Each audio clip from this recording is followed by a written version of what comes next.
기괴한 도서관 SCP-재단 시리즈 통합본 2탄 9탄에서 16탄 내용입니다. 시청 위험 레벨 3 세균이나 곰팡이, 시체 등을 무서워한다면 시청에 유의하여 주시기 바랍니다. 일련번호 SCP-008 등급은 유클리드. 이것은 조금 전 설명해드렸던 프리온 집합체의 바이러스입니다. SCP-008에 대한 연구는 악용되거나 합성되거나 할 수 있기에 극비로 진행됩니다. SCP-008의 특성은 100%의 감염률, 100%의 사망률, 노출된 점막 및 체액을 통한 접촉으로 인한 전염. 다만 공기나 물을 통해 전염되진 않습니다. 추가로 설명을 드리자면 대한민국을 휩쓸었던 중동호흡기 증후군, 일명 메르스의 국내 치사율은 2015년도 기준 약 19.3%였다고 합니다. 자, 그럼 이러한 위험한 바이러스 SCP-008의 증상에 대해서 알아보겠습니다. 먼저 3시간 이내에 여러 증상을 겪게 됩니다. 고열이 나며 독감과 비슷한 증상, 게다가 치매 증상까지 보이며 이후 20시간이 지나면 뚜렷한 치매 증상이 나타나며 12시간 후에는 혼수 상태에 빠집니다. 이 상태가 되면 이미 SCP-재단에서는 사망한 것으로 간주합니다. 그런데 이게 끝이 아닙니다.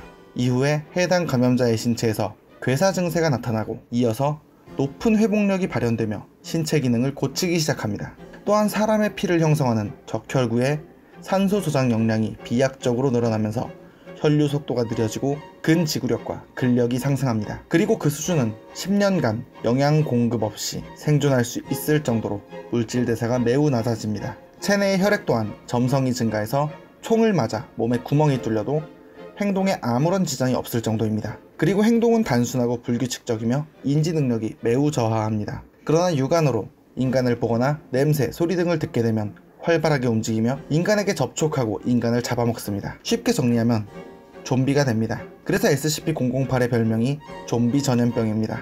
이 전염병에 감염된 사람을 무력화시키는 방법은 당연하게도 두개골에 외상을 입히는 것입니다. 물론 SCP-500, 즉 만병통치약으로 불리는 약품을 통해 치료할 수도 있습니다. 하지만 수량이 제한적이기에 한 번 발생하기 시작하면 기하급수적으로 늘어나는 SCP-008의 감염자에겐 사용하지 않는 편입니다. 현재 격리된 시설에서는 SCP-008의 유출 및 감염을 막기 위해 격리시설이 정전이 나거나 시설 내에서 군사적 행동 등이 발생하거나 8시간 동안 통신이 두절될 경우 소각 및 방사선 피폭 조치가 이루어집니다. 또한 SCP-008이 격리된 시설을 출입했던 사람이라면 4개월 동안 검역 조치를 받으며 만약 감염되어 SCP-008이 유출되었다 판단될 경우 그 즉시 소각과 방사선 피폭 조치를 실시한다고 합니다. 이렇게 위험한 바이러스 SCP-008 여러분도 손 잘 씻으세요.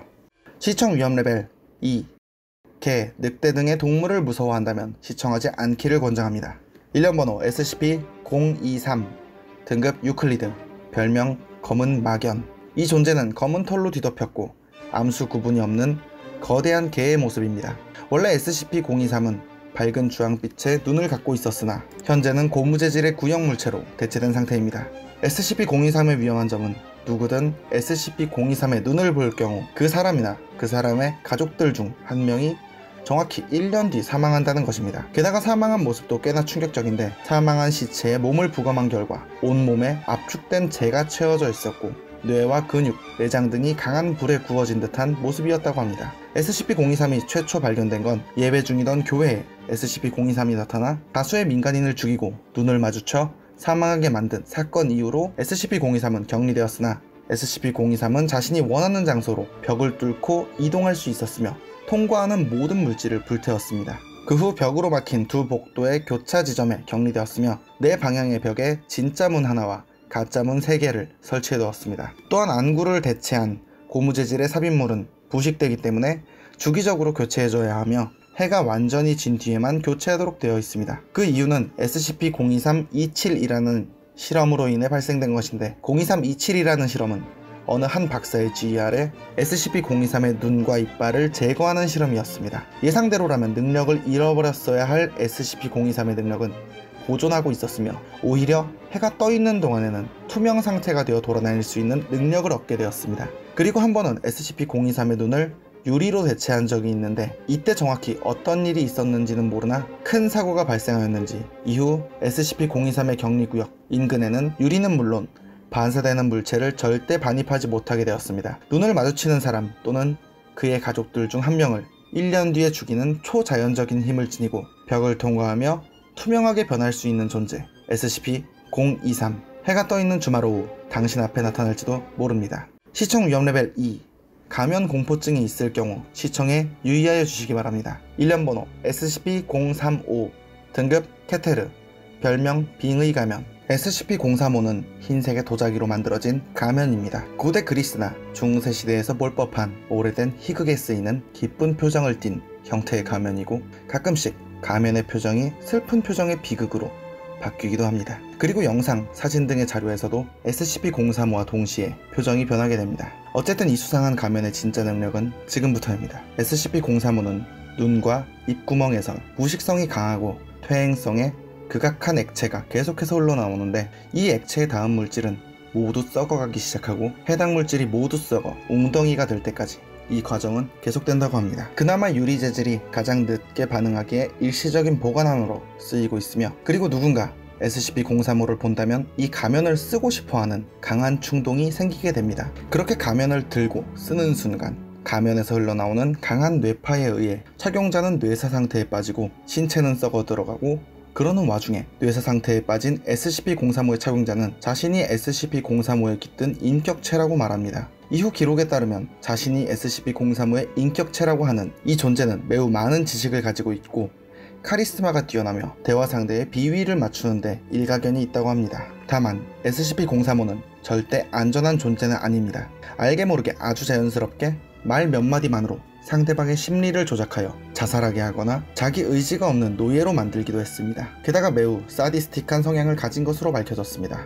또한 스스로도 자신에게 시간만 준다면 어느 누구의 관점이라도 바꿔버릴 수 있다고 자신만만하게 말했습니다. 이후 SCP-035는 10cm의 두께의 밀폐된 유리상자에 격리했으며 이 유리상자는 철, 강철, 납을 덧댄 방에 보관하게 되었습니다. 3중 잠금 장치를 채운 채 2명 이상의 무장경비가 배치되어야 한다고 합니다. 또한 SCP-035가 숙주에 빙의하고 있을 때 마주친 사람은 즉시 심리검사를 받아야 한다고 합니다. SCP-035, 인간의 심리를 너무나 잘 알고 가면에 갇힌 인격체, 과연 그 정체는 무엇일까요? 그리고 왜 가면에 갇혀 있는 걸까요? 판단은 여러분에게 맡기겠습니다. 시청 위험 레벨 1 임종을 앞둔 사람이 아니라면 시청에 문제없습니다.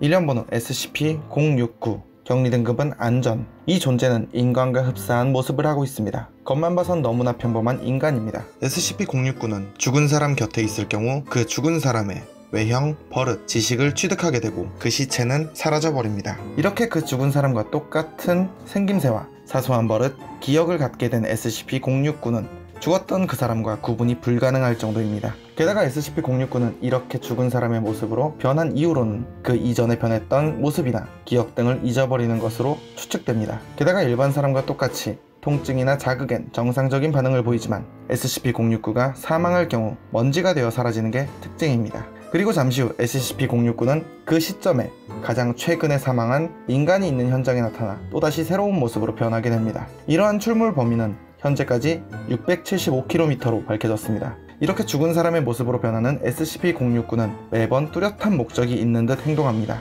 그건 바로 자신이 카피한 모습의 본래 주인, 즉 죽은 사람의 삶을 정리하는 것입니다. 대체적으로 개인적인 업무의 마무리, 가족 방문, 유언장을 갱신하는 등 마치 임종을 앞둔 사람처럼 행동하며 이 외의 질문에 대해선 자신이 마치 죽었던 그 사람인 것처럼 자신의 삶을 바로잡고 정리하고 싶다고 말했습니다. SCP-069가 처음 발견된 건 큰 화재 사건에서 수많은 사람이 죽은 와중에 홀로 살아 돌아온 한 소방대원 존이었습니다. 당시 존은 사망 당시 착용했던 것으로 추측되는 장비가 크게 훼손되었음에도 불구하고 아무런 상처 없이 살아 돌아왔기에 SCP일 가능성이 제기되었습니다. 그리고 3주 후 SCP로 의심되던 소방대원 존이 또 다른 화재 현장에 투입되었으나 존은 사망한 것으로 추측되었고 대신에 민간인 남성 한 명이 화재 현장에서 아무런 상처를 입지 않은 채 건물에서 나왔습니다. 이로써 이 존재가 SCP-069로 지정되었으며 별명은 두 번째 기회라고 붙여졌습니다. SCP-069는 기동특무부대 크C-3의 대원들을 통해 구금되었고 현재 SCP-069는 과거 SCP-재단 요원 중 사망했던 요원의 모습을 모방 중이며 격리실에 수용된 채로 절대 기존 사망한 사람과 동일시하거나 재단의 요원으로 취급해서는 안 된다고 되어 있습니다. 또한 격리를 위반할 경우 비살상적인 방법으로 제압하며 SCP-069가 사망할 경우 SCP-재단 요원들 중 죽을 뻔한 사고에서 살아 돌아온 인원이 있는 사건에 대해 면밀히 조사하여 최대한 빨리 SCP-069를 재격리하도록 되어 있습니다. 이처럼 죽은 사람의 모습으로 그 사람의 삶을 정리하는 존재 SCP-069. 정체는 무엇일까요? 만약 SCP-069가 제 모습으로 나타나는 일이 발생한다면 컴퓨터 D드라이브를 포맷해줬으면 좋겠습니다. 시청 위험 레벨 2. 자연 파괴에 민감하신 분들이나 환경보호단체 회원은 시청에 유의하여 주시기 바랍니다. 일련번호 SCP-073. 격리 등급은 유클리드. 별명 카인. 아랍계 혹은 중동계 사람처럼 생긴 30대 초반의 나이로 보이는 신장 185cm, 체중 75kg의 남성입니다. 검은 머리카락과 푸른 눈을 가지고 있으며 특이한 외형은 팔, 다리, 척추, 견갑골이 정체불명의 금속으로 이루어져 있다는 것입니다. 스스로 언제부터 신체 일부가 금속으로 변한 건지 알지 못한다고 하며 그저 처음부터 이랬던 것 같다고 기억했습니다. 그리고 자신을 카인이라고 밝혔습니다. 또한 SCP-073의 이마에는 수메르어와 흡사한 문양이 새겨져 있는데 무슨 뜻인지 어떤 의미인지 아직 확인되지 않았으며 SCP-073에게 이마의 문양에 대해 물어볼 경우 매우 불쾌해하며 이야기하기를 꺼려했습니다. 게다가 재밌는 건 이 존재는 일련 번호가 부여되고 격리 등급이 있는 SCP 개체임에도 불구하고 자유로이 재단 시설 내부를 돌아다니며 군의 식당에서 재단 요원들과 함께 식사를 할 수 있습니다. 물론 위치 추적기가 부착되어는 있고 시설 바깥으로 나가거나 해서는 안 되지만 현재까지 탈출을 시도한 사례는 보고되지 않았습니다. 단 식물 관련 SCP와의 접촉을 금지하며 어떤 상황에서도 SCP-073에게 폭력을 행사해서는 안 됩니다. 그 이유는 어떠한 상황이라도 SCP-073에게 폭력을 행할 경우 가해자에게 모두 반사되어 버리기 때문입니다. 실험 중 주사를 맞거나 다른 사람을 시켜서 폭력을 행사하게 되는 경우라도 명령한 사람, 주도한 사람에게 그 피해가 돌아가게 됩니다. 칼이나 둔기 등으로 폭력을 행할 경우에는 SCP-073은 아무런 외상을 입지 않지만 고통은 느끼고 있으니 과도한 공격 실험은 하지 말아달라고 정중히 부탁했다고 합니다. 게다가 완전 기억 능력을 보유하고 있다고 스스로 밝혔는데 무려 800페이지 분량의 사전을 1분 30초 만에 전부 외우기도 했으며 이 기억 능력 덕분에 SCP-재단에서는 SCP-073이 기밀을 유출하지 않겠다는 선서를 한 뒤 SCP-재단의 정보를 보관하기 위한 목적으로 SCP-073의 기억력에 협조를 받고 있습니다. 이처럼 폭력 반사 능력, 완전 기억 능력까지 가지고 예의도 바른 SCP-073에게 유일한 단점이자 위험한 특징이 있는데 그건 SCP-073이 만지고 서있고 지나간 자리에서는 땅에서 자라나는 모든 것들이 죽음을 맞이하게 된다는 것입니다. SCP-073의 반경 20m 이내에 있는 흙에서 자란 식물, 목재, 종이 등 모든 것이 즉시 썩어 분해되며 SCP-073이 지나간 길은 2주 만에 황무지로 변하여 영구적으로 농사를 하거나 생명을 키울 수 없는 땅으로 변하게 됩니다. 그리고 SCP-073 일명 카인과 깊은 관련이 있는 듯한 존재가 있는데 바로 SCP-076입니다. 시청 위험 레벨 2. 폭력과 문신에 적대감, 두려움 등을 느낄 경우 시청에 유의하여 주시기 바랍니다. 일련 번호 SCP-076 격리 등급 케테르 별명 아벨. 이 존재는 정확히는 이 존재들입니다. SCP-076-1과 SCP-076-2로 나뉘는데 SCP-076-1은 자물쇠와 사슬로 내부가 단단히 잠긴 3m짜리 정육면체 형태의 돌로 만들어진 방입니다. 탄소 연대 측정 결과 SCP-076-1은 무려 1만 년 이전에 만들어진 것으로 추측됩니다. 한쪽에 문이 있고 내부 온도는 영하 180도를 유지하고 있으며 방의 정중앙에는 2.13m 크기의 석관이 있습니다. 정체불명의 재질로 만들어진 여러 개의 사슬로 묶여있고 그 쇠사슬은 SCP-076-1의 방의 구석에 연결되어 있습니다. 그리고 SCP-076-2는 196cm 키에 검은 머리칼, 올리브색 피부, 상어처럼 날카롭고 촘촘히 난 치아를 갖고 있는 인간형 남성입니다. SCP-076-2는 스스로를 아벨이라고 부릅니다. 몸 전체에 신비하고 무섭기까지 한 기묘한 문신들이 새겨져 있는데 대부분 악마의 얼굴 같다고 합니다. SCP-076-2는 굉장히 난폭하고 특히 인간에게 강한 공격성을 보이며 만나는 모든 인간을 무차별적으로 죽입니다. 그렇게 확인된 SCP-076-2의 기록은 다음과 같습니다. 4분 동안 강화 철문을 공격해서 찢어버리고 3초 만에 64m를 달렸으며 50m 칼리버 BMG 탄환을 머리에 수차례 맞고도 몇 분간 살아서 사륙을 계속했으며 철근으로 권총탄과 돌격소총용 탄환을 공중에서 받아쳐냈습니다. 또한 1시간 동안 산소가 없는 공간에서 살아남았으며 가장 기이한 능력으로 보고된 건 아무것도 없는 허공에서 여러가지 형태의 날붙이들을 형체화하는 능력입니다. 이렇게 만들어진 날붙이는 SCP-076-2의 손을 떠나면 금방 사라져버리기에 성분을 분석하진 못했지만 녹화된 영상을 슬로우 모션으로 확인한 결과 허공에 아주 작은 포탈이 열리고 그 안에서 날부치가 나오는 것이 확인되었으며 우주의 검은 물질이라고 칭한 빛이 전혀 반사되지 않는 물체로 만들어져 있던 걸로 확인되었습니다. 어쨌든 이런 무시무시한 능력을 지닌 SCP-076-2도 가까스로 죽일 수 있었는데 지속적으로 죽을 때까지 중기관총으로 사격을 하거나 1시간 이상 질식사시키거나 13.6톤의 엘리베이터로 뭉개거나 흉곽을 개방하고 그 안에 테르밋 TH3 수류탄을 넣어 소각시키기도 했습니다. 그렇게 죽은 SCP-076-2의 시체는 빠른 속도로 썩어들어가 먼지가 되어 사라지고 그 후 SCP-076-1의 문과 중앙의 석관은 굉장한 힘으로 닫히며 SCP-076-1의 외부와 내부에 자물쇠가 잠기고 그 후 6시간에서 최대 25년의 시간이 흐른 뒤 관 안에서 SCP-076-2는 부활합니다. 하지만 SCP-076-2도 온순했던 순간이 있습니다. 어느 날 SCP-076-2가 격리구역을 탈출했습니다. 그리고 SCP-재단은 또다시 그가 사람들을 학살할 거라 생각했지만 예상과 달리 누군가를 찾아다니기 시작했습니다. 그건 바로 그동안 자신이 날뛸 때마다 결국에는 SCP-076-2의 숨통을 끊었던 SCP-재단의 요원이었습니다. 하지만 그 요원이 임무 중에 사망했다는 소식을 전해들은 SCP-076-2는 충격에 빠진 듯 순순히 격리 절차에 따랐습니다. 이후 SCP-재단 박사와 면담을 했는데 박사는 SCP-076-2에게 왜 자신을 죽였던 방해꾼인 사람이 죽었는데 기뻐하지 않냐고 묻자 아벨은 공격적인 말투로 너희 같은 놈들이 나를 이해할 거라 기대하지 않았다 라고 하며 죽은 그 요원은 진정한 전사였다고 말하며 안전한 곳에서 지내는 SCP-재단의 요원들을 역겨운 놈들이라 비하하며 그들과 차원이 다른 남자였다고 높이 평가했습니다. 그렇게 유일하게 인정했던 인간의 사망 소식을 접한 뒤 아벨은 예전처럼 무차별적으로 인간을 공격하지 않게 되었고 SCP-재단에 꽤나 협조적인 태도를 보이기 시작했습니다. 이후 SCP-재단은 아벨의 능력을 활용하기 위한 특수부대 기동부대 오메가7을 설립합니다. 기동부대 오메가7의 이야기는 다음 편에서 계속됩니다. 지난 이야기 죽어도 부활하고 초월적인 신체 능력과 초자연적인 능력을 사용하는 존재 SCP-076-2 일명 아벨은 라이벌로 인정했던 SCP 요원이 사망하자 이전과 달리 사람을 무차별적으로 죽이지 않았고 SCP-재단에 협조적인 태도를 보였습니다. 그 후 SCP-재단에서는 아벨을 필두로 기동특무부대 오메가7을 설립하는데 SCP-076-2 아벨은 직접 SCP-재단 내에서 엘리트 요원들을 선발해 오메가7으로 영입했습니다. 그러던 중 SCP-105 일명 아이리스라는 소녀가 나타나 오메가7에 지원하는데 이 소녀 본명 아이리스 톰슨, 겉보기엔 평범한 유럽계 10대 여성이며 금발머리와 푸른 눈을 가졌습니다.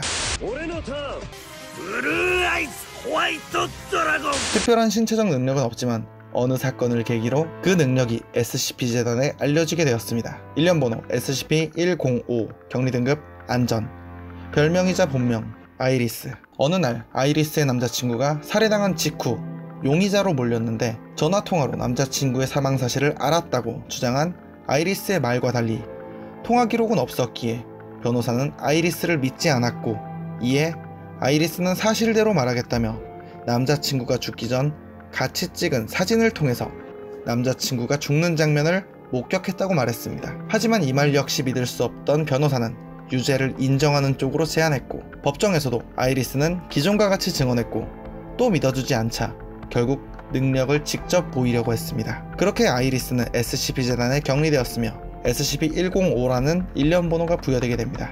이후 SCP-재단에서 실시한 조치는 다소 잔인하게 들릴 수 있는데 SCP-재단에서는 아이리스의 부모에게 아이리스를 정신병원에 입원시켰고 얼마 후 탈출하려다 사망했다고 알렸습니다. 물론 아이리스에게 이 사실은 알리지 않았습니다. 아이리스의 구체적인 능력은 SCP-105B라고 지정된 1982년도에 만들어진 폴라로이드 사진기로 사진을 찍고 아이리스가 이 사진을 들고 있으면 사진 속 화면은 정지 화면이 아닌 실시간 영상으로 바뀝니다. 게다가 아이리스는 이 실시간 사진 속에 찍힌 공간 안에 있는 물체를 조작할 수 있으며 사진 속 장소에 있는 사람들의 목격에 의하면 허공에서 아이리스의 손이 나타나 물체를 조작하는 걸 봤다고 했습니다. 하지만 이 사진의 화면이 실시간 영상으로 재생되는 건 아이리스의 눈에만 보이며 다른 사람의 눈에는 그냥 사진으로만 보입니다. 게다가 아이리스는 다른 카메라를 이용해서도 해당 장소를 촬영 후 물체를 조작할 수 있는데 SCP-105B로 찍은 사진에 비해서 그 정교함이 떨어진다고 합니다. 어쨌든 이런 능력을 지닌 아이리스는 앞서 말했던 기동특무부대 오메가7에 지원하였습니다. 오메가7에 지원한 아이리스를 아벨은 거부했고 호전적이고 전투 능력을 높게 평가하는 아벨이었기에 사진이나 만지작거리는 아이리스를 영입하고 싶지 않아 했습니다. 이후 아벨과 아이리스는 염력 승부를 했고 아벨은 패배하여 그녀를 오메가7에 편입시켜주게 됩니다. 이 염력 승부라는 건 각각 1마일 이상 떨어진 여러 기계 장치를 고유의 초자연적인 능력을 사용해서 제한 시간 내에 누가 더 많이 작동시키는가 하는 건데, 결과는 당연히 사진을 찍은 후 자유로이 조작할 수 있는 아이리스의 압도적인 승리였습니다. 그렇게 오메가7에 들어온 아이리스는 팀 아이리스로 분리되어 공격과 포획 작전을 수행하는 팀 아벨과 달리 정보 수집과 정찰이 주요 임무였습니다. 팀 아이리스는 20개 이상의 미션을 완료하는 동안 단 한 건의 사고도 없었지만 첫 번째 사건이 발생하게 됩니다. 여느 때와 같이 정찰 임무를 수행 중이던 아이리스에게 능력을 이용해 목표를 암살하라는 미션이 내려졌으나 아이리스는 격렬히 명령을 거부했습니다. 게다가 암살 명령이 내려질 때마다 정신적으로 고통받았으며 자신이 능력을 잃어버렸다고 거짓말까지 한 적이 있습니다. 이에 아이리스를 불쌍히 여긴 재단의 박사들 중 D 박사는 아이리스에게 기억 소거제를 투여한 뒤 사회로 돌려보내자고 제안했으나 제안은 거부되었습니다. 이후에도 D 박사는 아이리스를 탈출시키려 했으나 그건 역시 실패로 돌아갔었습니다.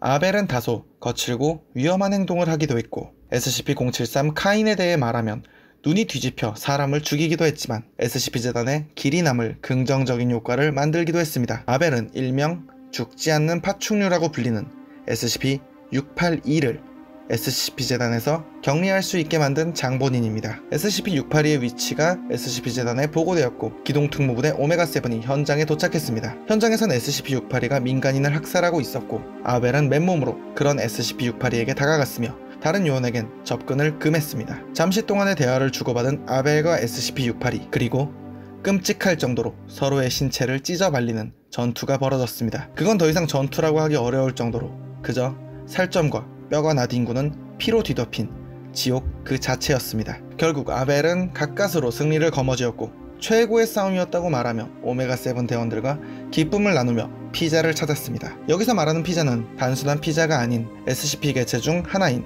일련번호 SCP-458, 별명 끝이 없는 피자 박스, 등급 안전. 별명처럼 박스를 만지면 그 안에서 무한대로 그 사람이 좋아하는 종류의 피자가 끝없이 생성되는 겁니다. 부럽네요. 어쨌든 이렇게 SCP-682를 확보, 격리하는 데 큰 기여를 한 아벨. 하지만 이 기쁨은 그리 오래가지 않았습니다. 그건 어느 날 갑자기 발생했습니다. 평소처럼 임무를 위해 아이리스를 포함한 오메가7 팀원들이 이동 중이었습니다. 그런데 아벨이 갑자기 광기에 휩싸이며 옆에 있던 요원을 점토를 움켜쥐듯 터뜨려 죽였습니다. 놀란 팀원들은 순간 얼어붙었고 아이리스가 입을 떼어 말을 하려는 순간 이미 아벨은 아이리스를 제외한 모든 팀원을 죽였습니다. 그 후 아벨은 다시 예전의 위험 대상으로 분류되어 SCP-재단의 공격을 받고 핵무기에 의해 침묵당했으며 격리 공간의 보안 수준을 최고조로 높이게 되었습니다. 아직까지 아벨이 왜 갑자기 폭주한 건지 명확한 이유는 밝혀지지 않았으며 왜 아이리스만을 살려둔 건지도 밝혀지지 않았습니다. 그렇게 오메가7은 해산되었습니다. 이로 인해 기동특무부대의 실패를 증명했지만 휴머노이드를 사용하여 더 큰 효과를 내는 프로젝트 기동특무부대 알파9의 설립에 시초가 되었습니다. 오메가7에서 아벨이 폭주하기 전 팀원으로 소속되어 있던 한 요원이 있었습니다. 일명 AA 요원. 특별한 능력이 없는 피로와 PTSD 징후가 있는 직원을 관찰하는 사람이었습니다. 그러다 어찌저찌하여 폭주하기 전에 SCP-0762 아벨과 만났고 그저 작은 친분을 쌓아 살해당하지 않으려고 보드게임을 제안했고 아벨을 이겨버렸습니다. AA 요원은 아벨이 화를 낼까봐 걱정했지만 오히려 아벨은 미소를 지으며 AA 요원의 손을 잡아 축하합니다라고 말했습니다. 참고로 이때 악수한 AA 요원의 손은 2시간 동안 통증이 남았다고 합니다. 어쨌든 AA 요원이 뭘 축하하냐고 묻자 아벨은 AA 요원이 명예와 지혜의 싸움으로 자신을 물리쳤다며 엘리트 요원으로 인정하고 특수부대 오메가7에 들어오게 됐다고 말합니다. AA 요원은 이후 곧 죽게 될 거란 걸 직감하고 망연자실하게 단념해버립니다. 그 후에도 여러 사건이 일어나는 동안 용케도 살아남은 AA 요원은 결국 아벨이 폭주한 그 사건에 휘말려 죽고 맙니다.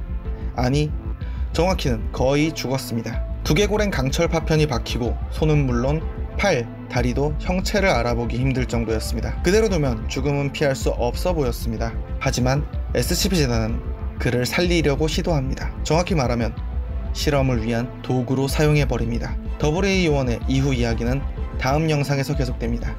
경고, 시청 위험 레벨 4 인체개조, 시술, 고통을 묘사한 내용이 있습니다. 시청에 유의하시기 바랍니다. SCP-재단 내 일명 판도라의 상자로 불렸던 기동특무부대 오메가7의 멤버였던 AA 요원. 이 남성은 SCP-0762 아벨이 폭주했던 사건이 일어나기 전에 공격적인 다수의 SCP 변칙 개체에게 기동특무부대 오메가7이 공격을 받던 중 SCP-0762 아벨과 SCP-105 아이리스 그리고 AA 요원을 제외하고 모두 사망했었습니다. 다만 AA 요원은 심각한 부상을 입었으며 사지는 멀쩡한 부분이 없었고 머리엔 강철 파편이 박혀버려 죽음이 다가오고 있었습니다. 이에 SCP-재단에서는 AA 요원을 긴급 이송하여 어떻게 할지 의논하였고 결국 AA 요원에게 SCP-212를 사용하기로 했습니다. 일련번호 SCP-212 별명 The Improver, 번역하면 개량하는 존재, 강화하는 장치 등으로 해석할 수 있습니다. 격리 등급은 안전입니다. 다들 아시겠지만 격리 등급이 안전이라고 해서 위험하지 않은 건 아닙니다. SCP-212는 기계로 된 3개의 팔이 있는 거대한 의료기구입니다. 어떠한 에너지 공급을 하는 전력원이 없는데도 아무렇지 않게 스스로 작동하며 별도의 장비를 보관할 수 있는 공간이 없는데도 기계로 된 팔 안쪽에서 약 500개가 넘는 부가 장비들을 꺼내어 사용합니다. SCP-212의 내부를 조사하거나 점검하려 할 경우 극도로 폭력적인 반응을 보이며 접근하는 대상을 공격합니다. SCP-212는 살아있는 인간의 신체 기관과 접촉하면 기계로 된 3개의 팔은 매우 빠르고 주저없이 해당 인간을 결박하고 시술을 시작합니다. 이 시술의 결과는 대체적으로 인체에 손상된 부위를 강철로 대체하거나 흑연 코팅을 하거나 복제 장기를 추가하거나 치아를 작은 톱니바퀴로 만드는 등 결과를 예측하긴 어렵지만 대부분은 기존의 신체를 강화시키는 걸로 추측됩니다. 여러가지 시술 결과를 보면 시술받은 사람 중 47%의 대상이 시술 도중 사망했다고 하며 마취 따위는 하지 않고 시술하기에 죽을 만큼 아파서 죽기도 한답니다. 게다가 시술 결과는 항상 강화되는 것만은 아니라고도 알려졌습니다. 이런 위험하고 예측이 어려운 SCP-212에게 SCP-재단은 AA 요원을 사용합니다.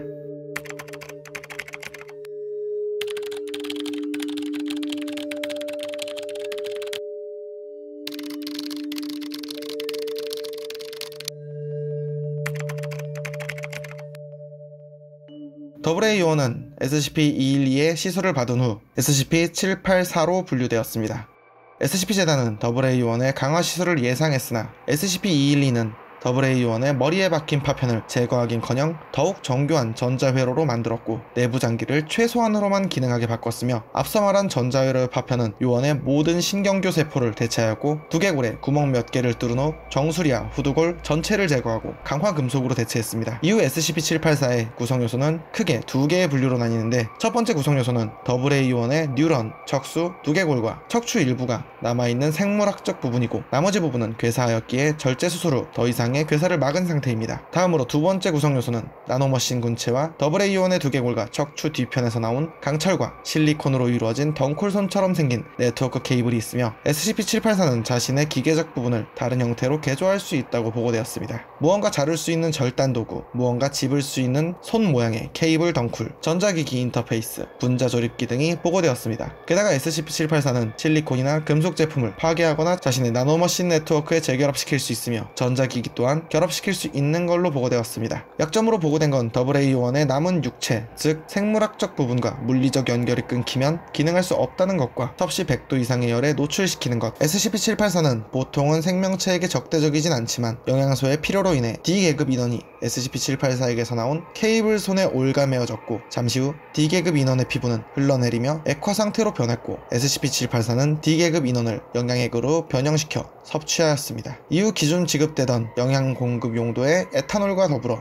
포도당 등이 지급되었지만 어느 사건을 계기로 SCP-784는 사라지게 되었으며 발렌타인 지휘관이 생전 복원한 나노물질 5리터가 SCP-784의 전부라고 합니다. 이후 SCP-784는 SCP-784 아크라고 불립니다. 살아서는 SCP-재단에 의해 위험 속에서 고군분투했고 죽어서는 SCP-재단에게 사용된 남자 AA 요원, 이제 편히 쉬길 바랍니다. 경고, 시청 위험 레벨 5, 두말할 필요 없이 무섭게 생겼습니다. 일련번호 SCP-2999, 격리 등급 유클리드, 별명 검은 고양이와 흰 토끼. SCP-2999는 SCP-2999A와 B로 나뉩니다. SCP-2999A는 컴퓨터 안에 저장된 5.17KB 용량의 텍스트 파일입니다. SCP-2999A는 평범한 텍스트 파일 같지만 파일이 저장된 위치를 바꾸거나 다른 폴더나 다른 파일을 만들거나 파일 삭제를 거부하거나 멋대로 파일을 실행시키거나 끌 수도 있고 복제도 가능합니다. 또한 컴퓨터에 연결된 스피커를 통해 말을 할 수 있습니다. 게다가 SCP-2999A는 운영체제가 설치되지 않은 저장장치에 있을 경우엔 스스로 운영장치의 역할을 수행하기도 합니다. 그리고 SCP-2999A가 저장된 장치는 24시간 이후 다른 직원이 접속하지 못하도록 막아버립니다. SCP-2999A가 허가하지 않는 이상 키보드나 마우스 등 어떤 입력 장치도 사용되지 않습니다. SCP-2999A가 하나의 장치에 오래 머물수록 그 장치는 수명이 줄어들며 결국 사용 불가한 수준까지 가게 된다고 전해집니다. 공통사항으로는 SCP-2999A가 저장된 PC는 운영체제 복사를 마친 뒤 동일한 그림의 바탕화면을 띄우게 되는데 바로 이겁니다. 너무나 괴기스러운 바탕화면이라 많은 관찰자들이 이 바탕화면을 한동안 잊지 못합니다. 다음으로 SCP-2999B는 뼈가 훤히 보이는 형태의 고양이를 박제한 것입니다. 이 고양이 박제 모형은 직접 말을 하진 못하지만 카메라를 통해 영상 촬영 시 비디오 영상의 자막으로 말을 하며 자신을 스튜어트 헤이워드 박사라고 말합니다. 그리고 SCP-2999A에 의해 만들어졌다고 합니다. 또한 SCP-2999B를 영상 촬영할 때 다른 사람이 같이 화면에 찍힐 경우 그 사람의 모습이 실물과 다르게 찍히는데 복장은 성별에 따라 이브닝 가운이나 턱시도로 바뀌고 주둥이, 발톱, 꼬리 같은 마치 동물 같은 신체 부위가 나타납니다. 또한 왼쪽 눈이 없는 것으로 보이고 심장 쪽에 큰 상처가 나타나는 등 기이한 모습으로 영상에 찍힙니다. SCP-2999B가 자신을 지칭한 스튜어트 헤이워드 박사는 생전에 SCP-재단에 충성하는 인원이었으나 어느 SCP 개체에 대한 자료를 조사하던 중 사망했었습니다. 자, 컴퓨터를 장악해 멋대로 사용하는 SCP-2999A와 고양이 박제의 모습으로 자막을 통해 말을 하는 SCP-2999B. 하지만 가장 기억에 남는 건 역시 이 화면이 아닐까 싶습니다. 무섭네요. 시청 위험 레벨 3. 단순히 생각하면 무섭지 않지만 입장 바꿔 생각해보시면 무서울 수 있습니다. 일련 번호 SCP-053, 격리등급 유클리드, 별명 소녀. SCP-053은 3살 정도의 여자아이입니다. 겉모습만 봤을 땐 아무런 특징도 없는 그저 평범한 어린이입니다. 하지만 3살 이상의 사람이 SCP-053과 눈이 마주치거나 물리적으로 접촉하거나 10분 이상 가까운 거리에 있을 경우 그 사람은 갑작스런 살인 충동과 편집증에 빠지고 눈에 보이는 모든 사람을 죽이거나 치워버립니다. 그리고 대부분 SCP-053을 죽이려고 합니다. 하지만 여기서 끝이 아닙니다. 이후 SCP-053을 죽이려 한 사람은 몇 초 뒤에 심장마비나 발작을 일으키며 죽어버립니다. 또한 그 과정에서 SCP-053이 상처를 입을 경우 그 상처의 규모와 관계없이 즉시 치유되며 목숨이 위협받은 상황임에도 SCP-053은 아무렇지 않게 행동합니다. 이후 이런 능력에 대해서 물어봤으나 SCP-053은 아무런 대답도 하지 않았습니다. 그렇게 SCP-053은 가로 세로 5m 크기의 방에 격리하며 장난감, 책, 게임 등을 제공하고 3개월마다 새로운 장난감으로 교환해줍니다. 식사나 수면 등은 일반 사람과 다를 바 없이 지원하며 SCP-053과 물리적 접촉이 필요할 때에는 해당 인원은 반드시 전신 공기 방호복과 눈 보호 장치를 착용해야 합니다. 또한 어떠한 경우에도 눈을 마주치면 안 되고 오직 한 명씩만 격리 공간에 출입 가능하며 입장 후 10분이 경과하면 안 됩니다. 또한 사전에 허가된 물건이 아닌 것을 SCP-053에게 전달하거나 입장 후 이상한 행동을 보이거나 방호복을 벗으려고 할 경우 즉시 해당 인원은 제거됩니다. 같은 공간에 있는 것만으로도 살인 충동을 일으키는 존재 SCP-053. 과연 이 소녀의 정체는 무엇일까요? 우리가 만약 이 소녀의 정체를 알게 된다면 그 정체가 악한 존재라면 이 소녀를 보호하는 게 과연 맞는 걸까요? 판단은 여러분에게 맡기겠습니다. 시청 위험 레벨 2. 골드 엑스피리언스! 말해라, 생명요, 新しい命よ. 일련 번호 SCP-040, 격리 등급 유클리드, 별명 진화의 아이. SCP-040은 다소 특이한 외형을 지닌 약 8살의 백인 여자아이입니다. 피부는 연약해서 빛을 받거나 물리적 접촉만으로도 쉽게 손상되며 밝은 분홍색을 띠고 있는 머리카락 또한 쉽게 손상되고 빠집니다. 눈동자의 홍채 색깔은 녹색과 황색을 띠고 있으며 왼쪽 눈의 흰자는 검은색입니다. 또한 이 왼쪽 눈에는 시력이 없는 상태입니다. 비교적 협조적인 태도를 보이며 SCP-재단에 의해 격리되고 있는데 낯선 곳에서 반항적인 태도 없이 순종적인 모습을 보이는 건 자라온 환경에 의한 것으로 추측됩니다. SCP-040은 특이한 능력을 지녔습니다. 살아있는 것을 조작해 돌연 변이를 일으키거나 이미 존재하는 유기체를 변형시켜 일명 SCP-040-1로 불리는 새로운 생명체들을 만드는 것입니다. 미생물이나 살아있지 않은 유기물에겐 능력을 쓸 수 없지만 살아있는 유기체와 함께 사용할 경우 생명체로 만들 수 있습니다. 이 능력을 통해 생명을 만들 때엔 상당한 집중력과 시간이 필요하고, 이렇게 탄생한 생물들은 길들여진 애완동물처럼 SCP-040에게 충성을 다하며 따릅니다. 그렇게 만들어낸 생명체 중 총 3개의 개체만이 위협이 없다고 판단되어 SCP-040의 격리공간에 머무르고 있습니다. SCP-040-1A 크기, 형태, 모양, 질감을 환경에 반응하여 변형시키는 재킷이나 스웨터의 형태를 한 개체, SCP-040의 혈류에서 영양을 공급받으며 최초 SCP-040이 발견될 당시부터 함께 있었습니다. 또한 유전자 검사 결과 SCP-040-1A는 일반 집고양이와 같은 유전자를 지닌 것으로 밝혀졌습니다. SCP-040-1C 헬륨가스가 차있는 고무 재질의 주머니로 공중에 떠다니는 생명체입니다. 마주 볼 수 있는 손가락이 달린 11개의 팔이 있으며 악기나 노래를 흉내낼 수 있는 호흡기관을 지녔습니다. SCP-040-1J 분홍색과 파랑색의 털이 있는 4발 달린 짐승 형태의 생명체입니다. 이 개체는 눈이 없고 뭉툭한 이빨이 자란 큰 입을 지녔으며 수직으로 된 벽을 오를 수 있습니다. 종종 SCP-040이 이동수단으로 이용하는 게 관찰되었습니다. 그러던 어느 날 SCP-재단은 SCP-040의 능력으로 죽은 인간을 되살리는 실험을 진행합니다. 앞서 말했듯 죽은 생명체에겐 능력을 쓸 수 없지만 생쥐 3마리를 사용해 능력을 사용하게 됩니다. 이후 시체는 살아났으나 살아생전의 기억을 잊어버렸고 지능은 어린아이 수준이었습니다. 이 실험 후 SCP-040은 매우 고통스러워했으며 이후 3주간 모든 실험을 거부했습니다. 살아있는 생명체를 변형시키고 진화시키는 존재 SCP-040 시청 위험 레벨 3 혐오스럽고 공포스러울 수 있는 외형을 가진 존재입니다. 어느 날 SCP-재단은 세계 오컬트 연합이라는 단체와 일시적으로 협력하여 어느 단체의 일원으로 의심되던 박사의 실험실을 급습했습니다. 그리고 교전 끝에 실험실을 수색하던 중 피비린내로 가득한 실험실의 구석에 쇠창살 안에서 멍하니 앉아있는 어린 인간 여자아이가 발견되었습니다.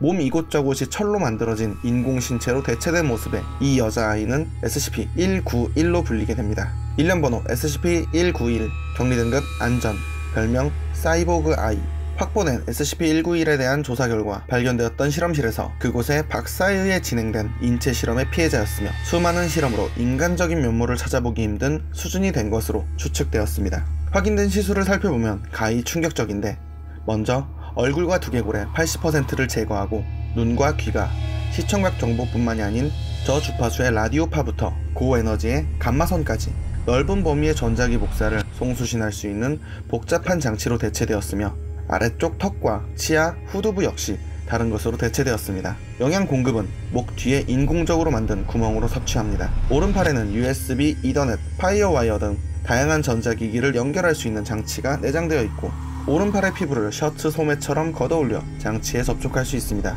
이러한 신체의 장착 및 삽입된 장치를 통해 외부 입력 장치의 신호를 인식 및 번역하여 추가적인 외부 연결 장치 없이 컴퓨터의 데이터를 읽고 쓰는 게 가능한 24코어 프로세서에 CPU가 뇌에 탑재되어 있습니다. 내부적으로는 신체의 전신경계와 신경교 세포에 삽입된 광섬유 케이블을 통해 데이터를 송수신하며 이러한 시술을 하면서 SCP-191의 운동 기능이 심각하게 손상된 것으로 추측합니다. 오른손과 오른다리가 있던 자리에는 주로 철과 탄소섬유 그리고 기타 알려지지 않는 물질 등으로 이루어진 인공 부품이 대체되어 있으며 이렇게 노출된 부분의 조직은 감염과 부상에 취약합니다. 이 수술로 인해 SCP-191은 고통이나 온도에 대한 반응이 극도로 줄어들었으며 정기적으로 항생제와 진통제 투여가 필요하게 됐습니다. 또한 외형뿐만이 아니라 심장, 폐, 주요 혈관들이 기계적인 물질로 대체되었으며 이것으로 인해 SCP-191이 생물학적으로 사망해도 재가동할 수 있을 것이라 보여졌으며 실제로 일어났다고도 전해집니다. 이 밖에도 목적을 알 수 없는 최소 15개 수많은 개조가 행해진 것으로 보이며 대체 왜, 무엇을 위해 이런 짓을 했는지에 대해선 다른 대상에게 시술하기 전 테스트용으로 SCP-191을 사용한 것이라고 보고 있습니다. 이후 SCP-191은 매일 부상점검을 받아야 하고 매일 깨끗한 옷으로 갈아입으며 특수한 액체로 채워진 욕조에서 목욕을 하고 식염수에 비타민, 미네랄 등을 함유한 액체 형태의 물질을 영양 공급관을 통해 섭취하고 있습니다. 어디서 태어나고 누구인지 알 수 없지만 끔찍한 실험을 당해 인간으로서의 기본적인 감정이나 바램조차 없이 그저 고통 속에서 살아가는 아이 SCP-191. 인체 실험은 그 어떤 이유로도 합리화할 수 없습니다. 시청 위험 레벨 3. 벌레를 무서워하거나 혼자 있다면 시청에 유의하시기 바랍니다. SCP 재단에 한 통의 전화가 울립니다. 어느 남성이 괴물을 죽였다는 신고 전화였습니다. 현장으로 출동한 SCP 재단 인원은 괴물은커녕 아무런 흔적도 없는 것을 보고 의아했으나 이내 무언가가 있었다고 직감합니다. 그리고 SCP 재단의 박사 한 명은 괴물을 죽였다는 그 남자와 면담을 시작합니다. 한참의 면담이 끝나고 그 남성에게는 기억 소고제를 투여한 뒤 돌려보냈습니다. 면담 내용은 지극히 간단하고 기이했습니다. 먼저 괴물을 죽였다던 남성은 조현병을 앓고 있었습니다. 조현병은 쉽게 말해 환각, 환청, 망상 등을 겪는 대표적인 정신증적 질환 중 하나입니다.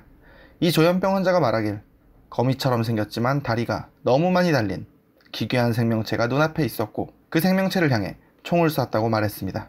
게다가 그 괴생명체를 이전에도 종종 목격했고 잡동사니 등을 먹거나 때론 사람을 사냥하거나 통째로 삼켜버리기도 했다고 말했습니다. 사실 이 남성이 말한 존재는 SCP 재단에서도 어느 정도 파악을 하고 있었고 격리 중인 개체가 있습니다. 일련번호 SCP-870, 격리 등급 케테르, 별명 어쩌면 그곳에 괴물이. SCP-870은 일반인의 눈에는 보이지 않습니다. 그러나 이유는 알 수 없지만 조현병을 앓고 있는 환자들의 눈에는 이 존재가 보인다고 합니다. 다만 그의 형태가 일관되지 않고 목격자마다 생김새를 묘사한 내용이 크게 차이가 났습니다. 그렇게 SCP 재단은 SCP-870에 대한 보고를 처음 받았을 때 환각이라고 취급하고 SCP-870을 확보, 격리하려고 하지 않았습니다. 그리고 SCP-870을 2명의 조현병 환자가 동시에 바라보며 그 모습을 묘사했는데 그 내용마저도 일치하지 않았습니다. 보고된 외형에 대한 묘사는 거미다리와 3개의 눈이 있는 악어, 연기로 만들어진 남자, 사람 얼굴을 한 거대한 개미, 앵무새 머리가 달린 곱사등이 아이, 지나치게 많은 다리가 달린 거미, 원래 다리 대신 인간의 팔이 달린 거대한 지네, 이렇게 보고되었습니다. 결국 외형이나 크기는 불분명한 상태로 기록되었습니다. SCP-870은 잡식성으로 관찰되었으며 모든 종류의 식물, 고기 등을 먹지만 육식을 섭취하려는 강한 욕구를 보입니다. 그리고 격리되지 않은 SCP-870의 경우 먹잇감으로 지정한 인간을 쫓아다니며 대상이 격리된 공간에 있고 대상을 섭취할 수 있는 타이밍이 올 때까지 몇 달에서 몇 년씩 아무것도 먹지 않고 쫓아다닌다고 합니다. 목표를 포착했다.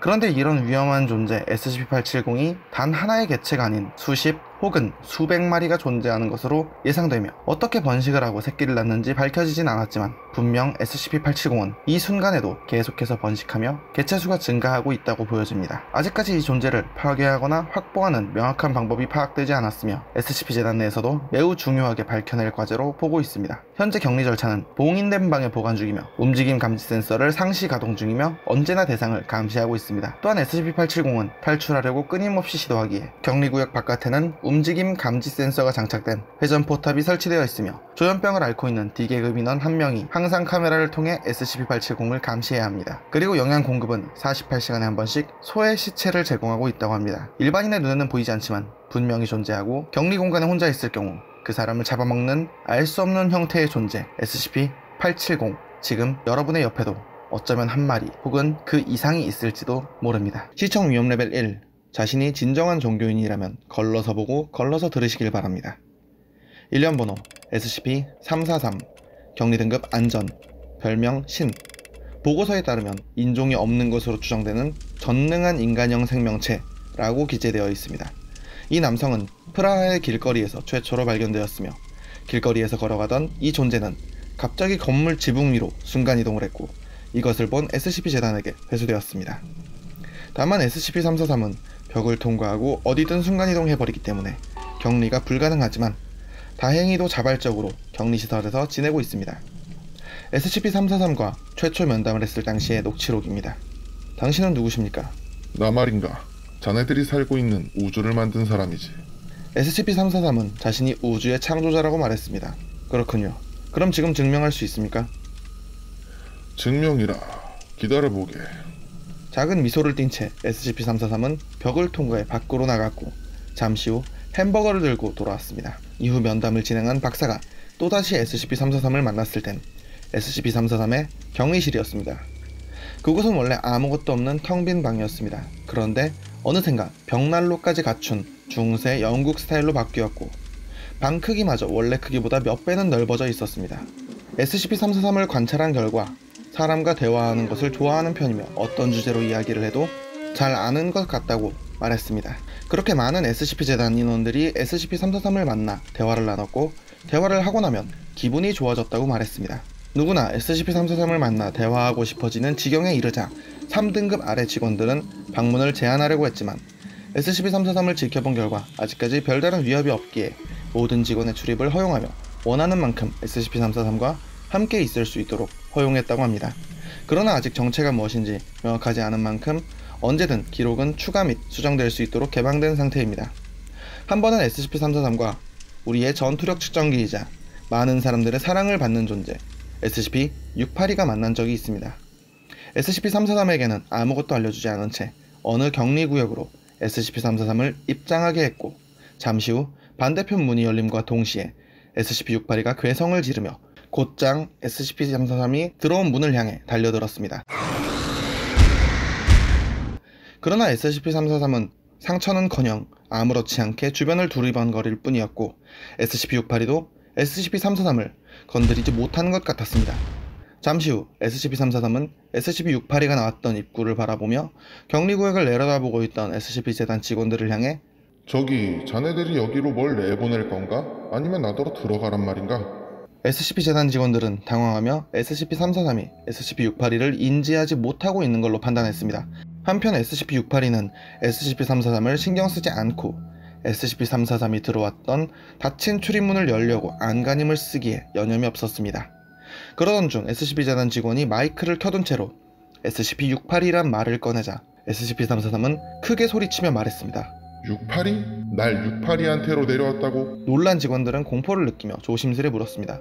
그렇게 됐습니다. 343. 뭐 문제 있으십니까? 잠깐의 정적이 흐른 뒤 SCP-343은 등을 돌리며 저건 내 권속이 아니네. 자네가 알아서 해보게나. 라고 말한 뒤 벽을 통과해 격리구역에서 떠났습니다. 이 실험을 통해 SCP-재단에서는 더더욱 SCP-343이 신이라는 확신이 퍼지게 되었습니다. 하지만 일각에선 SCP-343에 대해서 의심스러운 일들이 하나둘 발견되기 시작했고 이것을 바탕으로 어느 가설이 떠돌게 됩니다. 생각해보면 본 영상의 앞부분에서도 이미 눈치채셨을 수도 있습니다. 애당초 SCP-343에 대한 보고서의 설명란에 기재된 첫 문장부터가 이상했습니다.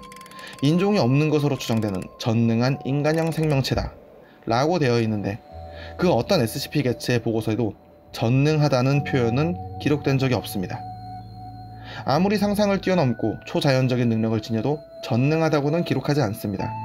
게다가 SCP-343의 격리구역을 지키던 경비요원이 스스로 경비 업무를 그만두고 SCP-343에게 호의적인 태도를 보이며 그 사람은 사람이 득실되는 걸 좋아해요 라는 말을 했었습니다. 이 역시 공포와 두려움에 경비를 포기하거나 다른 곳으로 배치를 요청한 경우는 있었지만 이미 수많은 괴 현상을 직간접적으로 목격해온 SCP-요원이 경비 업무를 이렇게 쉽게 포기하는 건 이례적인 일이었습니다. 그리고 SCP-343에 대해서 조사를 하고 면담을 진행했던 박사 2명이 있었습니다. 이 둘은 SCP-343과 면담을 할 때부터 이상한 낌새를 느꼈었지만 위협적인 사건도 없었고 재단 인원들도 SCP-343을 좋아했기에 크게 신경 쓰지 않고 있었습니다. 하지만 어느 날 두 박사가 연구하고 기록했던 SCP-343에 대한 모든 연구 기록이 감쪽같이 사라져버리고 재단 직원들에게 자료가 사라진 것에 대해 물어보자 그 누구도 SCP-343의 연구 기록에 대해선 기억하지 못했습니다. 2명의 박사 중 어느 한 박사는 가장 먼저 SCP-343이 이상하다는 걸 눈치챈 유일한 인물이었으며 그렇기에 SCP-343과의 대화를 금지했습니다. 그런데 이런 조치 후 박사에게 안 좋은 일이 하나둘 일어나기 시작했습니다. 박사가 지시했던 일이나 상부에 보고했던 보고서, 요청사항 등이 전부 사라져버린 것입니다. 이런 일이 계속되자 이 박사는 SCP-343을 찾아가 직접 얘기하기로 했고 그 후 박사의 존재는 세상에서 사라져버렸습니다. 그 누구도 기억하지 못했고 그 어떤 흔적도 남지 않았습니다. 그렇습니다. SCP-343은 SCP-재단 인원들은 물론 SCP-재단을 최종적으로 통제하는 인원들, O5급의 인원들의 정신까지 조작하며 누군가 이걸 눈치챌 경우 그 사람의 존재 자체를 제거해버리는 존재였습니다. 어쩌면 벽을 통과하거나 순간이동하는 것도 이런 정신조작 능력을 응용한 것이란 추측도 있습니다. 이런 무시무시한 능력이 의심되는 데 비해 스스로 격리공간에 거주하며 격리 등급을 안전이라고 작성하게 만든 것을 제외하곤 대외적으로 인류에 피해를 입히는 움직임은 없어 보입니다. 하지만 만약 인류를 적으로 돌리게 된다면 우리 스스로도 인지하지 못한 채 멸망의 길을 걷게 될지도 모릅니다. 어쩌면 이미 우리들은 정신조작을 당하고 있는 중인지도 모르겠습니다. 시청 위험 레벨 1. 귀엽습니다. 절반만. 여러분은 동물을 좋아하십니까? 많은 사람들이 반려동물을 키우는 이 시대, 여기 조금 특별한 동물이 있습니다. 회색 얼룩무늬가 있는 작은 집고양이입니다. 특이한 점은 몸통의 절반이 없다는 것입니다. 일련번호 SCP-529, 격리등급 안전, 별명 반쪽 고양이 조시. 일명 조시로 불리는 이 고양이는 몸통의 뒷부분이 날카롭게 잘린 듯한 모양새로 상체와 앞다리, 머리만이 존재하며 이 상태로 아무렇지 않게 생활합니다. 먹이도 잘 먹고 배변 활동을 하는 듯한 자세를 취하기도 합니다. 조시를 뒤쪽에서 바라보면 잘린 듯한 단면이 보이는데 예상과 달리 순수한 검은색으로 보이며 빛의 비가시 파장을 모두 흡수합니다. 성격은 온순해서 사람이 만져도 얌전히 있습니다. 다만 다른 고양이들처럼 기분 나쁠 땐 핥힙니다. 조시의 뒷부분은 투명한 게 아니라 존재하지 않는 것이라는 실험 결과가 있었고 참고로 DNA 검사 결과 성별은 암컷으로 확인되었습니다. 별도의 격리 절차조차 없으며 다만 치즈를 주지 않으면 괴로워한다는 점이 있기에 치즈를 주는 것만 제한하고 있습니다. 여러분도 동물을 사랑해주세요. 시청 위험 레벨 2. 다소 잔인하게 생각할 수 있는 사진이 등장합니다. 시청에 유의하시기 바랍니다. SCP-187 격리등급 안전, 별명 2개의 시야. 이 존재는 180cm의 키에 몸무게 40kg인 20대 중반의 백인 여성입니다. SCP-187은 본인이 원하든 원하지 않든 눈에 비치는 모든 것을 두 가지의 형태로 동시에 보게 됩니다. 그녀가 보는 것은 하나는 현재의 모습, 또 하나는 미래의 모습입니다. 다만 위험한 일이 많은 SCP-재단의 특성상 정신적 충격을 주는 미래의 모습을 자주 목격하게 됩니다. 머리에 구멍이 난 모습이나 이미 썩어 부패하고 있는 모습 등을 보게 됩니다.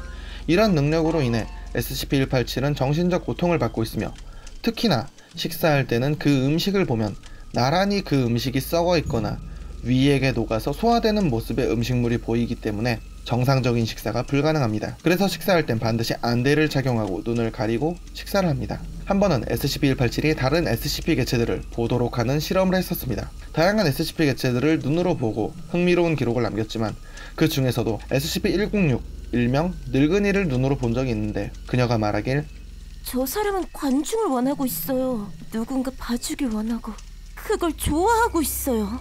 라고 말을 아꼈습니다. 다음으로 본 영상에서 앞서 소개한 SCP-343을 만났었습니다. SCP-187은 SCP-343을 만나고 약 30분가량 일상적인 대화를 했습니다. 그 후 SCP-재단 직원에게 이렇게 말했습니다.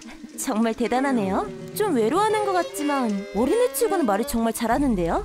몇 살이에요? 6살? 7살? 다음으로는 두 번째 소개한 SCP-529 반쪽 고양이 조시를 만난 적이 있습니다. 187은 아무렇지 않게 SCP-529 조시를 쓰다듬었습니다. 그것도 없는 것으로 보고되었던 SCP-529의 뒷부분을 마치 있는 것처럼 인식하며 쓰다듬었습니다. 그리고 그녀는 이렇게 말했습니다. 이거 농담이죠? 네? 농담이죠? 이렇게 때때로 예상 밖의 결과를 확인할 수 있기에 SCP-재단에서는 그녀를 상황에 따라 자신들에게조차 위험할 수 있지만 대부분의 경우 유용한 존재로서 사용하고 있습니다. 다만 정신적으로 고통을 받는 일이 많기에 상시 의료위원이 동행하며 안정제 등을 소지하고 있습니다. 자해를 막기 위해 구속복을 입힌 상태로 생활하며 손으로 자신의 눈을 손상시키지 못하도록 푹신한 재질의 벙어리 장갑을 항상 착용하도록 합니다. 또한 모든 식사에는 소량의 진정제를 섞어서 매 끼니마다 직원이 직접 떠먹여주고 있습니다. 미래를 볼 수 있지만 항상 해피엔딩만 존재하지 않는 게 세상사인 것 같습니다. 시청 위험 레벨 3 징그럽습니다. 우엑. 일련번호 SCP-610 격리등급 캐테르 별명 증오의 살점. 여기 러시아의 한 농촌마을에서 여러 건의 실종 신고가 접수되었습니다.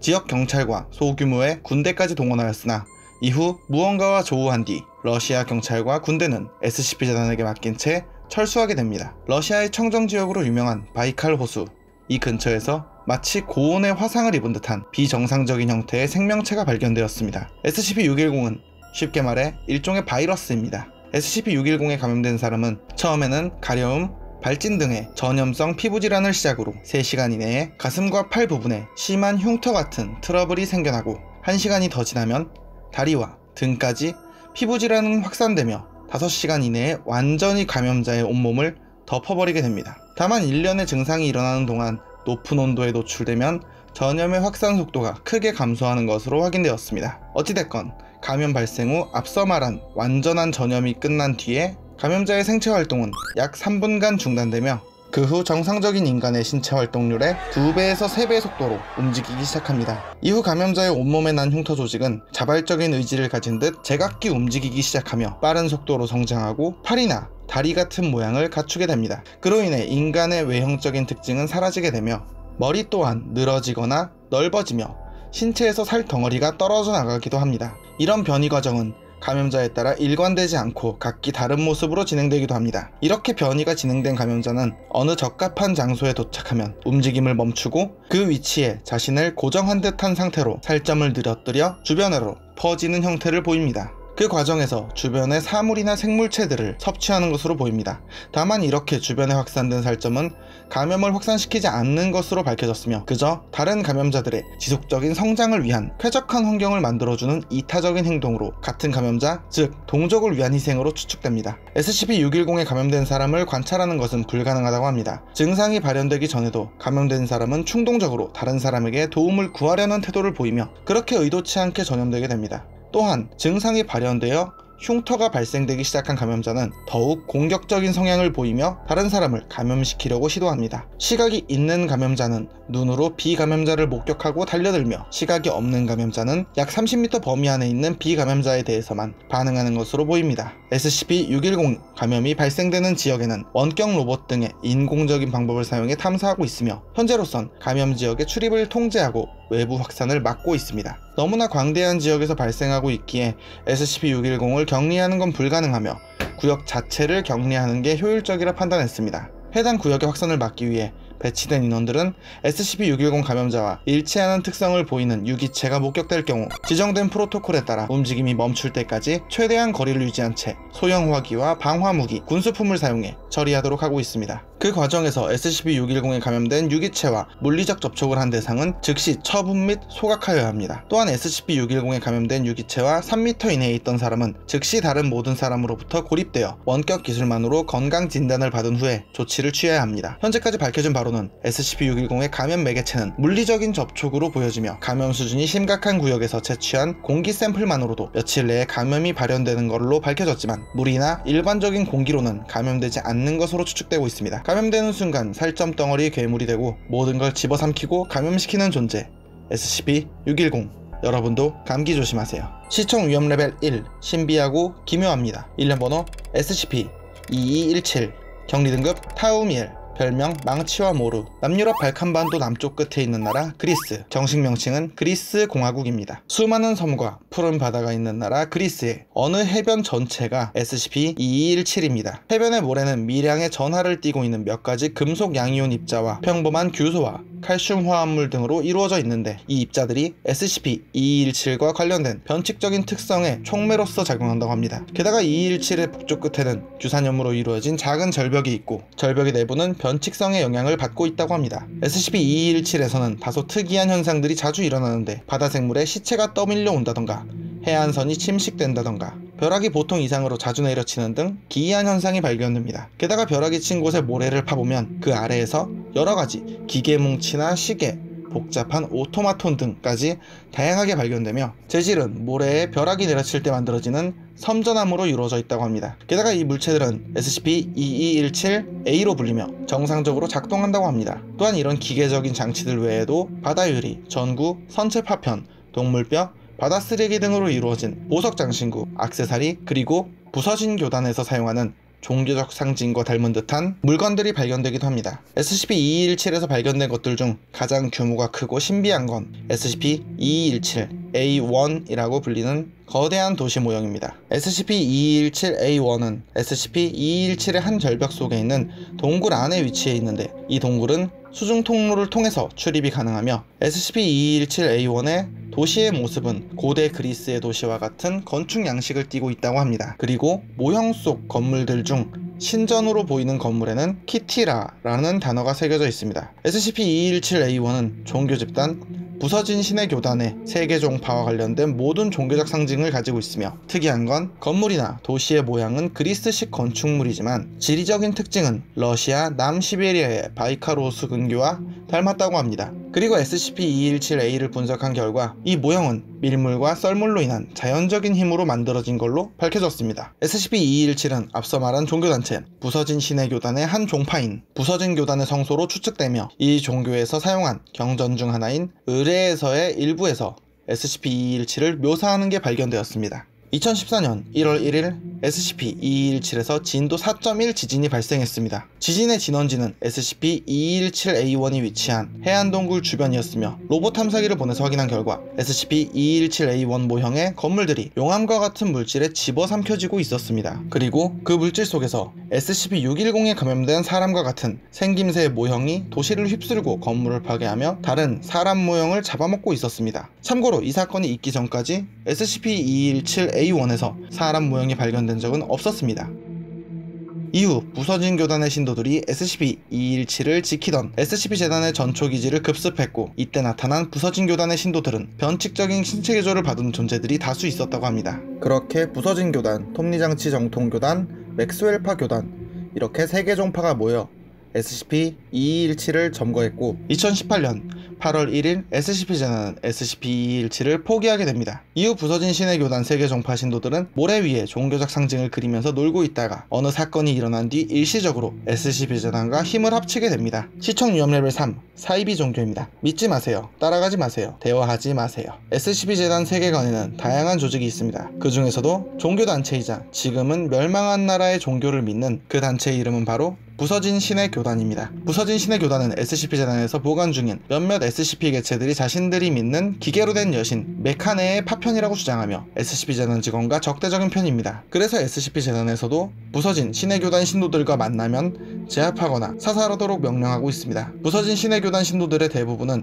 평범한 육체를 가진 일반 사람이지만 인체 개조나 오래전부터 내려온 비법으로 정신 공격을 하는 SCP 개체들에게는 상당히 강력한 면역과 대처수를 보여줍니다. 하지만 종종 마을의 철물점에 불을 지르고 고철을 훔치는 등 광신도적인 면모를 보이며 뉴스의 사이비 집단으로 보도되기도 합니다. 그러나 2019년 1월 1일 앞서 소개했던 러시아의 바이칼 호수에서 커다란 지진이 발생하고, 지진과 함께 수많은 SCP-610 개체들이 대량으로 나타나 SCP-재단의 격리구역 주변을 공격하고 큰 피해를 입히며 SCP-610의 격리 실패가 임박했었습니다. 바로 그때 신체 개조를 받은 부서진 신의 교단 신도들이 몇몇이 나타나 SCP-재단을 도와 SCP-610의 격리 실패를 막았습니다. 부서진 신의 교단 신도들은 15일 전부터 이 주변에서 대기하고 있었으며, 이들이 말하길 신께서 SCP-재단을 도우러 가라고 하셨다 라고 말했습니다. 2019년 1월 4일 갑자기 거대한 전기 파장이 발생했고, 반경 5km 안에 있는 모든 SCP-610 개체들은 파괴되었습니다. 게다가 SCP-610에 감염된 사람들도 감염인자가 모두 파괴되었으며 SCP-610이 아닌 생명체는 아무런 피해도 입지 않았습니다. 위성사진을 확인한 결과 이 거대한 전기 파장은 SCP-2217이 있는 섬에서부터 시작된 걸로 확인되었습니다. 이후 부서진 교단의 교주인 로버트 부마로가 O5 평의회 세계 오컬트 연합 지평선 구상의 심판소 일명 삼두회로 불리는 단체의 수장들에게 동영상 메시지를 보냈고, 내용은 이랬습니다. 2019년 5월 14일 부서진 신의 교단과 SCP-재단은 세계 멸망 시나리오 일명 XK 시나리오를 막기 위해 협력하기로 합의했습니다. SCP-재단이나 부서진 신의 교단이나 멸망을 원치 않는다는 공통된 바람이 있었기에 만들어진 협력이라고 봅니다. 사람이든 동물이든 공통의 목적이나 공공의 적이 생겼을 때 단결하는 건 하나의 본능인가 봅니다. 오늘 이야기는 여기까지입니다. 다음에도 더 기괴하고 재밌는 이야기로 찾아오겠습니다. 시청해주셔서 감사합니다.